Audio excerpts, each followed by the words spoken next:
와신상담, 월왕구천의 은인자 중의 전략, 오나라를 멸망시킨 월나라의 지혜. 사람의 일생은 복과 화가 순환한다. 달처럼 차고 기우는 순환은 무상하다. 그런데도 자신의 실력을 제대로 평가하지 못하거나 시세를 잘 읽지 못한다면 스스로에게 화를 불러올 수 있다. 그 예가 지옥스러운 일에 직면할 경우 참지 못하고 분노를 터뜨리는 것이다. 따라서 모욕을 당할 때 지혜로운 사람의 대응책은 종종 이해득실을 따지지 않고 분노를 누르는 것으로 나타난다. 인내하면서 위기를 돌파할 기회를 모색한다는 얘기다. 월나라 왕 구천은 큰일을 위해 지옥을 꾹꾹 눌러 참은 대표적인 인물로 유명하다. 그의 얘기는 사기의 월왕구천세가에 자세하게 기록돼 있다. 춘추 시기 월나라는 오나라와 1차 전쟁에서 패하고 월왕구천은 오나라 군대에 의해 회계산까지 쫓기자 어쩔 수 없이 오왕 부차에게 굴욕적인 화친을 구걸했다. 이때부터 월나라는 오나라의 속국이 되어 오나라의 지배를 받았다. 구천은 오나라에 압송된 후 오왕 부친의 묘소 옆 석실에서 묘를 관리하고 말을 기르면서 살았다. 월왕구천은 오나라 궁정에서 3년간 노역을 하는 등 노예와 같은 생활을 하면서 갖은 능욕을 당했다. 그는 살아서 돌아가기 위해 겉으로 오왕에게 충성을 다하는 것처럼 하였다. 3년 후 오왕은 구천이 순종하는 것을 보고 그제야 월나라로 돌려보냈다. 구천은 자기 나라로 돌아간 후 국가를 부강하게 만들고 복수하여 한을 풀겠다고 결심하였다. 그는 자신이 당한 지옥을 잊지 않고 자신의 투지를 북돋우기 위하여 자신의 침소에 쓴 쓸개를 매달아 놓고 앉으나 누우나 볼 수 있게 하였다. 물을 마시거나 식사를 할 때도 핥으면서 쓴맛을 잊지 않았다. 잠자리에 들 때 그는 이불에도 눕지 않고 섭을 깔아 그 위에서 잠을 자면서 자신의 신체에 고통을 주었다. 구천의 정치력으로 10년 동안 생산을 증대시키며 힘을 축적했다.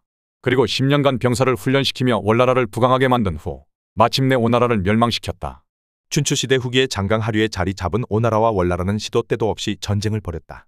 거의 해마다 전쟁을 치렀는데 이로 인해 양국 백성들이 겪는 고통은 형언할 수 없을 만큼 컸다. 기원전 506년 오나라의 함려는 병사들을 이끌고 초나라를 공격하기 위해 출정에 나섰다. 이때 큰아들 부위와 둘째 아들 부차는 각각 좌우 양방면의 부대를 지휘했다. 그러나 누구도 예상치 못한 일이 발생했다. 부차가 부대의 말머리를 돌려 아버지의 자리를 찬탈하려 한 것이다. 그는 이때 월나라에 도움을 요청했다. 월나라는 당연히 외응에 나섰다. 그러나 쿠데타는 성공하지 못했다. 함려는 초나라를 격파한 다음 돌아와 내란을 가볍게 평정했다. 그는 이때 아들의 죽을 죄를 불문에 붙였다. 반면 아들의 부탁을 들어준 월나라에 대해서는 용서할 생각이 없었다. 그는 늘 복수의 기회만 엿봤다. 기원전 496년 월나라 왕 윤상이 세상을 떠나고 아들 구천이 자리를 이었다. 오나라의 함려는 그 소식을 듣고 어수선한 틈을 타 월나라를 공격하겠다는 결심을 굳혔다. 그러나 오자선은 남이 어려움에 처하였을 때 공격을 하는 것은 명분이 약하다면서 함려의 군사 행동 계획을 반대하고 나섰다. 함려는 그의 말을 듣지 않았다. 이어 큰아들 부위와 함께 3만 병력을 이끌고 기세 좋게 월나라로 진군을 했다. 구천 역시 병력을 이끌고 나와 용감하게 응전했다. 결과는 오나라의 끔찍한 패배로 나타났다. 함려는 이 참패 과정에서 부상을 입고 귀국길에 세상을 떠났다. 얼마 후 부에 역시 세상을 떠났다. 쿠데타에 실패했던 부차는 자연스럽게 오나라의 왕위를 계승했다. 부차는 즉위하는 즉시 월나라가 베풀었던 과거의 은혜를 깨끗하게 잊어버리고 자나깨나 오로지 아버지의 복수만을 생각하고 또 생각했다. 거의 매일 수군과 전차병, 보병들을 훈련시켰다. 또한 그는 주위 사람들에게 부차, 그대는 아버지를 죽인 원수인 월나라에 대한 복수를 잊었는가라고 묻도록 시키기도 했다. 그는 이럴 때마다 아니다, 내가 어찌 잊겠는가라고 대답했다. 이렇게 3여 년 동안 준비한 끝에 드디어 기원전 494년 그는 직접 대군을 이끌고 월나라 공격에 나섰다. 월나라의 대부법녀는 이때 구천에게 오나라는 3년이나 전쟁 준비를 했습니다. 그들은 지금 사기가 충천에 있습니다. 우리는 그 예봉을 피해야 합니다라고 자신의 전략을 밝혔다. 또 다른 대부, 문종 역시 법녀의 생각이 옳다고 말하면서 오나라와 강화를 맺는 것이 낫다는 입장을 밝혔다. 하지만 구천은 강화를 하는 것은 체면이 깎이는 일이라며 두 현인의 말을 듣지 않았다. 출병의 결과는 참혹했다. 법녀가 예상한 대로였다. 3만 명이 출병했으나 살아 돌아온 병사는 고작 수천 명에 지나지 않았다. 전투는 회계에서 당한 한 번의 패전으로 끝나지 않았다. 계속 오나라 병사들의 포위된 채 시달림을 당해야 했다. 구천은 후의 막급이었으나 이미 엎질러진 물이었다. 이때 문종이 말했다. 주공, 우리는 서둘러 강화에 나서야 합니다. 그러지 않으면 나라를 보존하지 못합니다. 구천이 눈물을 흘리면서 대답했다. 지금 상황이 이 지경인데 저들이 우리의 강화 요구를 들어주겠는가? 이 일은 저에게 맡겨주십시오. 이날 저녁 대부 문종은 8명의 미인과 수많은 금은보화를 대동한 채 오나라의 장군 백비의 군영을 찾았다. 백비는 문종의 설명을 듣고 수많은 뇌물을 보자 마음이 동했다. 그는 한 번 사양하는 것을 잊지 않았으나 마지막에는 마지못한 청 뇌물을 받아들였다. 다음 날 백비는 부차를 찾아가 말했다. 구천이 강화를 요구할 생각이 있는 모양입니다. 부차가 말했다. 월나라를 멸망시킬 날이 지척에 왔는데 내가 어찌 가만히 앉아서 하늘이 주는 기회를 놓칠 수 있겠소? 백비는 부차가 선뜻 자신의 제의에 찬성하지 않자 더 적극적으로 부차를 설득했다. 구천이 요구하는 것은 말이 좋아 강화이지 사실은 항복이나 마찬가지인 것입니다. 그들은 이제 우리에 의해 좌지우지될 처지입니다.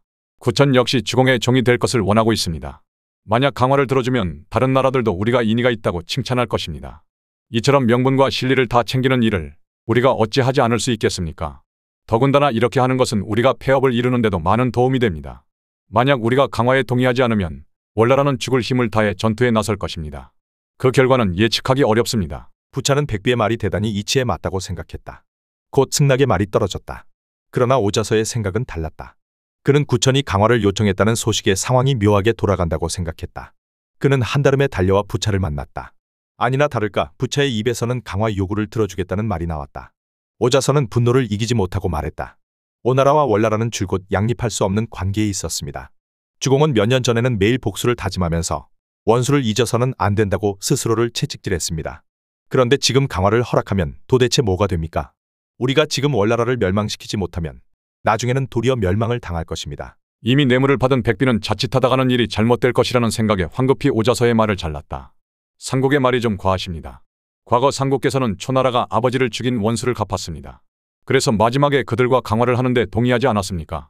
지금 우리 대왕은 복수를 했습니다. 그런데도 상국은 제멋대로 짓거리고 있습니다.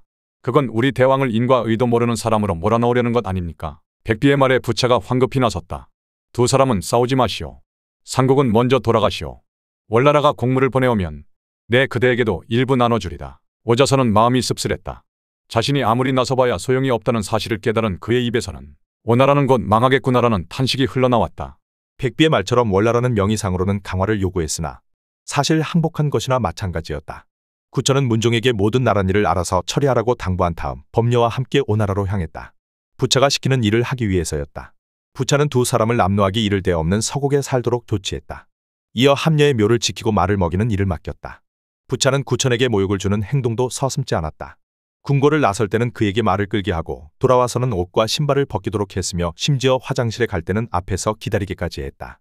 구천은 부차의 모든 명령을 잘 따랐다. 단 한마디 원망의 말을 하는 법이 없었다. 공손하기 그지없는 행동으로 나중에는 부차의 환심을 사게 되었다. 한 번은 부차가 병이 들었다. 구천은 신통력 있는 법녀에게 향후의 상황을 예측해보라고 했다. 법녀는 곧 병이 나을 것이라고 대답했다. 그는 바로 부차에게 달려가 병이 어떤지 살폈다. 이어 부차의 대변을 맛보면서 말했다. 대왕의 병은 곧 나을 것입니다. 부차가 이상하다는 듯 물었다. 그대가 그걸 어떻게 아는가? 구천이 대답했다. 저는 일찍이 명의한테 의학을 배웠습니다. 환자의 대변을 맛보는 것만으로도 병의 경중을 알 수 있습니다. 지금 제가 대왕의 대변을 맛보니 추위로 인한 열병에 걸린 것 같습니다. 큰 병이 아닙니다. 얼마 후면 나을 것입니다. 대왕께서는 걱정할 필요가 없습니다. 과연 며칠이 지나지 않아 부차의 병이 완쾌되었다. 부차는 급기야 구천이 자신의 아들과 크게 다르지 않다는 생각을 하게 됐다. 아니, 나중에는 그가 아들보다 더 낫다는 생각까지 하기에 이르렀다. 더구나 문종은 그때까지도 쉴 새 없이 백비에게 뇌물을 갖다 바쳤다. 백비 역시 틈만 나면 부차에게 구천을 위해 좋은 말만 했다. 이렇게 3년이 지나자 부차는 드디어 구천이 진심으로 자신에게 충성한다고 생각하게 됐다. 마침내 부차는 구천을 월나라로 돌려보내기로 결정했다. 오자서는 적극 반대하며 절대로 돌려보내서는 안 된다고 간했다. 그러나 그러면 그럴수록 오자서에 대한 부차의 반감은 깊어졌다. 나중에는 그의 간언에 신경조차 쓰지 않게 되었다. 구천은 귀국한 다음 오로지 회계에서 당한 지옥을 씻을 생각에만 골몰했다. 그런 생각은 행동으로도 나타나 미색을 가까이 하지 않은 것은 물론이고 감오음주는 쳐다보지도 않았다. 먹고 자는 것도 검소하기 그지없었다. 안으로는 군신들을 격려했을 뿐 아니라 아래로는 백성들을 바르게 지도 계몽했다. 이렇게 3년 동안 온갖 노력을 다하자 월나라의 민심은 급속도로 그에게 기울었다. 그럼에도 구천은 현실에 안주하지 않았다. 군신들의 충성을 더욱 확실하게 유지하기 위해 끊임없이 은덕을 베풀었다. 이를테면 맛있는 것이 있으면 반드시 신하들에게 나눠주고 자신 혼자 즐기지 않았다. 좋은 술이 있을 때도 마찬가지였다. 그는 이 정도에서 그치지 않고 자신이 스스로 농사를 지어 먹을 것을 직접 마련했다. 또 항상 부인네들이 짜준 허름한 옷을 입었다. 그는 투지를 잃지 않기 위해 편안한 생활도 마다했다. 요도 없이 침대 위에 건초더미를 깔고 잠을 자는 것은 기본이었다. 이뿐만이 아니었다. 자신이 받은 치욕과 어려움을 잊지 않겠다는 의미로 스디슨 동물의 쓸개를 준비해놓고 수시로 맛보는 것도 잊지 않았다. 그는 또한 궁궐을 나설 때면 항상 마차에 먹을 것을 가득 실어놓고 노약자와 병든 사람이 보이면 지체 없이 나눠주었다. 몇 년 동안 각고의 노력을 기울인 끝에 그는 드디어 대부들을 불러놓고 자신의 생각을 털어놓았다. 나는 오나라 왕 부차와 일전을 준비하려고 하오. 완전히 사생결단을 내겠다는 말이오. 여러 사대부들은 나와 뜻을 같이해 일이 성사되도록 해주기 바라오. 나는 부차와 싸우다가 죽는 것이 최대의 소망이오. 만약 이 소망이 이루어지지 않고 우리의 힘으로 나라 밖의 제후들과 힘을 합해도 오나라를 멸망시키지 못한다면 나는 우리나라를 버릴 것이오. 이어 칼을 든 채 여러분 곁을 떠나 이름과 얼굴을 바꾸겠소. 부차의 종이 돼 일하다가 기회를 틈타 그를 죽이겠소. 나는 이렇게 하는 것이 매우 위험하고 세상의 조롱거리가 될 수도 있다는 사실을 너무나 잘 아오. 그러나 내 마음은 이미 정해졌소. 만약 이 방법도 안 된다면 나는 반드시 다른 방법을 생각해서 내 약속을 실현하겠소. 얼마 후 월나라와 오나라는 오후에서 결전을 벌였다. 결과는 오나라 대군의 대패였다. 월나라는 내친김에 부차의 궁궐을 포위했다. 결국 성을 함락시킨 후 그를 사로잡았다. 월나라는 오나라를 멸망시킨 2년 후 마침내 천하의 패자를 자처할 수 있었다. 월나라가 천하의 패권을 차지할 수 있었던 것은 어떤 면에서 보면 구천이 오나라 대군의 공격 앞에서 은인자중하는 임기응변 전략을 채택했기 때문이다. 이렇게 볼 때 생존하기 위해서는 대단히 높은 수준의 인내가 필요하다는 점을 기억하지 않을 수 없다. 세상 일이 반드시 자신의 의지대로 진행되는 것이 아니기 때문이다. 만약 인내해야 할 때 반발하고 싶은 욕구를 참지 못한다면 최후의 승리는 얻을 수 없다. 유용하게 보셨다면 이 주제에 대한 여러분의 의견을 댓글로 달아주세요.